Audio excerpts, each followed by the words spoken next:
بسم اللہ الرحمن الرحیم۔ وہ کون سے 5 لوگ ہیں جن کو مرتے وقت تھوڑی سی بھی تکلیف نہیں ہوگی؟ آج کی اس ویڈیو میں ہم آپ کو بتائیں گے۔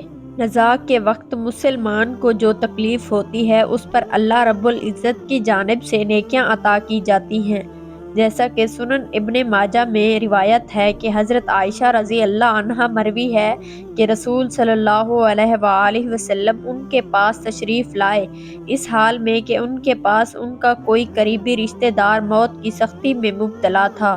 رسول صلی اللہ علیہ وآلہ وسلم نے مشاہدہ فرما کر حضرت عائشہ رضی اللہ عنہا سے فرمایا، اپنے رشتہ دار پر غمگین نہ ہو، اس لیے کہ یہ اس کی نیکیاں ہیں۔ نیز حضرت عائشہ رضی اللہ عنہا سے ہی اس مضمون کی روایت ہے کہ جب سے رسول صلی اللہ علیہ وآلہ وسلم کی وفات کی تکلیف میں نے دیکھی، اب میں کسی مسلمان میت کی حالت نزا کی تکلیف کو برا نہیں سمجھتی۔ پس مذکورہ حدیث سے معلوم ہوتا ہے کہ نزا کے وقت ہونے والی سختی مرنے والے کی بدعمالیوں کا ہرگز نتیجہ نہیں ہوتی۔ مسلمان کے حق میں اس پر اجر و ثواب اور گناہوں کی معافی ہی کی امید رکھنی چاہیے۔ ناظرین، 5 لوگوں کو مرتے وقت تکلیف نہیں ہوگی۔ حضرت سیدنا عثمان غنی رضی اللہ عنہ نے فرمایا کہ دنیا میں 5 لوگ ایسے ہیں جن کو مرتے وقت تکلیف نہیں ہوگی، ان کی روح آسانی سے نکلے گی۔ حالت نزا میں انسان کی آدھی روح اندر ہوتی ہے اور آدھی روح باہر ہوتی ہے اور بندہ تکلیف میں ہوتا ہے۔ اس وقت انسان کو پیاس اتنی لگتی ہے کہ انسان یہ چاہتا ہے کہ سمندر کا پانی پی جاؤں۔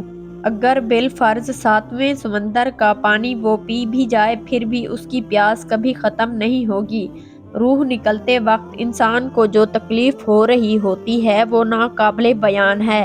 حضرت سیدنا عثمان غنی رضی اللہ عنہ نے فرمایا، یہ 5 لوگ ایسے ہیں کہ انہیں مرتے وقت ذرا بھی تکلیف نہ ہوگی، یعنی موت آسان ہوگی اور بغیر تکلیف کے ہوگی۔ پوچھا گیا، جناب وہ کون سے 5 لوگ ہیں جنہیں موت کی سختی میں بھی نرمی میسر ہوگی؟ تو فرمانے لگے کہ سب سے پہلا شخص وہ ہے جو اپنے ماں باپ کی موت کے بعد، یعنی ماں باپ کے مرنے کے بعد، وراثت کا حصہ اپنی بہنوں کو پہنچانے میں جلدی کرتا ہے، یعنی وراثت کا حصہ اپنی بہنوں کو جلد اور بروقت پہنچاتا ہے۔ ایسا نہ ہو کہ بہن کے بچے بھوک سے بھلکتے رہیں اور تم بہن کے حق پر قبضہ کیے بیٹھے رہو، اور بہن اس انتظار میں رہی کہ میرا بھائی کب مجھے میرے ماں باپ کی وراثت میں حصہ دے گا۔ بہت بار یہ بھی دیکھنے میں آتا ہے کہ بہن کی شادی نہیں ہوئی جبکہ والدین دنیا سے رخصت ہو گئے تو بھائی نے کہا کہ کوئی بات نہیں، جب بہن کی شادی کروں گا تو اس کا حق اسے جہیز کی صورت میں دوں گا۔ یاد رہے کہ اسلام میں بہنوں کو جہیز دینا فرض نہیں جبکہ ان کا وراثتی حصہ دینا فرض ہے۔ دراصل عورت کو جہیز دینا یہودیوں کی رسم ہے، اسلام اس کی ترغیب نہیں دیتا، لیکن اسلام میں عورت کا وراثتی حصہ دینا فرض ہے۔ واضح رہے کہ والدین کے ترکہ میں جس طرح ان کی نرینہ اولاد کا حق و حصہ ہوتا ہے، اس طرح بیٹیوں کا بھی اس میں شرعی حق و حصہ ہوتا ہے۔ والدین کے انتقال کے بعد ان کے ترکہ پر بیٹیوں کا خود تنہا قبضہ کر لینا اور بہنوں کو ان کے شرعی حصے سے محروم ناجائز اور سخت گناہ ہے۔ بھائیوں پر لازم ہے کہ بہنوں کو ان کا حق اس دنیا میں دے دیں، ورنہ آخرت میں دینا پڑے گا اور آخرت میں دینا آسان نہیں ہوگا۔ حدیث مبارکہ میں اس پر بڑی وعیدیں آئی ہیں۔ حضرت سعید بن زید رضی اللہ عنہ فرماتے ہیں کہ رسول صلی اللہ علیہ وآلہ وسلم نے فرمایا، جو شخص کسی کی بالشت بھر زمین بھی از راہ ظلم لے گا، قیامت کے دن 7 زمینوں میں سے اتنی ہی زمین اس کے گلے میں طوق کے طور پر ڈالی جائے گی۔ ایک اور حدیث مبارکہ میں ہے کہ حضرت انس رضی اللہ عنہ فرماتے ہیں کہ رسول صلی اللہ علیہ وآلہ وسلم نے فرمایا، جو شخص اپنے وارث کی میراث کاٹے گا، یعنی اس کا حصہ نہیں دے گا، تو اللہ تعالیٰ قیامت کے دن اس کی جنت کی میراث کاٹ لے گا۔ یاد رہے کہ جہیز کی رسم اسلام کی رسم نہیں بلکہ یہودی کی رسم ہے۔ اور اس کا سب سے بڑا نقصان ہے کہ جس طرح یہودی کی عورت کو بغیر جہیز کے کوئی شخص قبول نہیں کرتا تھا، اس طرح آج اسلام میں بھی عورتوں کی شادیوں میں سب سے بڑی رکاوٹ جہیز ہے۔ غریب آدمی کی بیٹی بیٹھی بیٹھی بوڑھی ہو گئی کہ جہیز کا کوئی بندوبست نہ ہو سکا۔ اس طرح اگر کوئی شخص یہ کہے کہ میں بہن کا وراثتی حصہ تو نہیں دے سکتا، البتہ جب اس کی شادی کا وقت ہوگا تو جہیز دے دوں گا، لہٰذا فرمایا گیا کہ بہنوں کو بروقت حصہ دے دینے والے کی روح موت کے وقت بڑی آسانی سے نکلتی ہے۔ ایک عورت کا بھائی جب فوت ہوا تو اس عورت نے بہت اصرار کیا کہ مجھے بھی قبرستان میں لے چلو، میں بھی اپنے بھائی کی قبر پر جانا چاہتی ہوں۔ خیر اس کے اصرار کو قبول کیا گیا اور اسے قبرستان میں اس جگہ لے جایا گیا جہاں اس کے بھائی کی تدفین ہونے والی تھی۔ اس کے دیکھتے ہی دیکھتے میت کو قبر میں اتارا گیا اور اس کے بھائی کو مٹی کے سپرد کر دیا گیا۔ جب دعا کی باری آئی تو تمام عزیز و اقارب کے سامنے اس روتی ہوئی بہن نے آسمان کی جانب اپنے ہاتھ اٹھائے اور آسمان کی جانب دیکھا اور اس کا دل رو رہا تھا، آنکھیں چھم چھم برس رہی تھی۔ اس نے ایک ایسی دعا کی کہ لوگوں کے مردہ ضمیر کو جگا دیا۔ روتی ہوئی بہن نے آسمان کی جانب دیکھ کر فریاد کی کہ اے میرے مالک، اے انصاف کرنے والے، آج میرا بھی انصاف کر دے۔ رو رو کر کہنے لگی، میرے مالک، تم میرے اس ظالم بھائی کو اپنی رحمت سے دور رکھنا، ایسے دور رکھنا جیسے اس نے میرے والدین کی وراثت سے مجھے دور رکھا۔ میرے بچے بھوک سے بھٹکتے رہے لیکن اس ظالم کو میرے بچوں پر ذرا بھی ترس نہ آیا۔ میں اپنے بچوں کو حرام جانور کا گوشت کھلانے پر مجبور ہوئی۔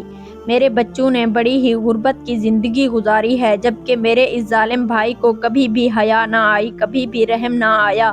میں اپنے بہنوں کی وارث کا جو ان کا حق ہے اسے ادا کروں۔ اے میرے مالک، تو آج انصاف کر دے اور جس طرح سے اس نے میری وراثت کے حق سے مجھے دور رکھا، اس طرح تو اپنی رحمت سے دور کر دے۔ تو ناظرین، صرف ایک ہی لمحے کے لیے دل پر ہاتھ رکھ کر یہ سوچو کہ تم نے اپنی بہنوں کو ان کی وراثت کا حق ادا نہیں کرو گے تو کیا تمہاری بہنیں تمہارے لیے مغفرت کی دعا کریں گی یا جہنم کی دعا؟ بہن کے لیے ظالم بن کر مرو گے یا مظلوم بن کر؟ ناظرین، بہن کا حق ایسا ہے جیسے خنزیر کا گوشت کھانا۔ دوسرا وہ شخص جس کی روح مرتے وقت بڑی ہی آسانی سے نکلے گی، فرمایا گیا کثرت سے صدقہ کرنے والا، یعنی وہ شخص جو اللہ اور اللہ کے رسول کی رضا کے لیے اپنے مال و دولت میں سے یوں صدقہ کرتا ہے کہ جب اپنے ایک ہاتھ سے کسی کو دیتا ہے تو دوسرے ہاتھ کو پتہ بھی نہ چلے۔ یعنی دوسرا انسان وہ ہے جو کثرت سے صدقہ کرے گا تو اس کی موت کے وقت اس کی روح آسانی سے نکلے گی اور جان کنی کا عمل اس کے لیے تکلیف دہ نہیں ہوگا۔ نمبر 3، ایسا انسان جو اپنی فیملی سے اچھا سلوک کرنے والا ہے، یعنی اپنے ماں باپ، بیوی بچوں اور بہن بھائیوں سے نرم دلی کا رویہ رکھنے والا ہے، اپنے بیوی بچوں سے پیار کرنے والا ہے، حلال کا لقمہ کما کر اپنے بیوی بچوں کی کفالت کرنے والا ہے۔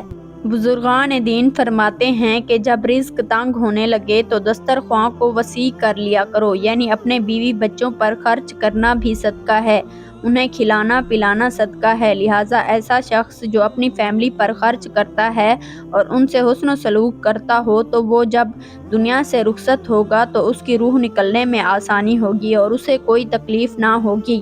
اس طرح حضرت عثمان غنی رضی اللہ عنہ نے جو شخص یہ سوچ کر نماز ادا کرتا ہے کہ جو نماز وہ ادا کر رہا ہے وہ میرے نبی کریم صلی اللہ علیہ وآلہ وسلم کی آنکھوں کی ٹھنڈک ہے، نماز دین کا ستون ہے، نماز مومن کی معراج ہے، اسلام و کفر میں تفریق ہے، تو 5 وقت کا نمازی موت کے وقت کسی قسم کی سختی میں مبتلا نہیں ہوگا۔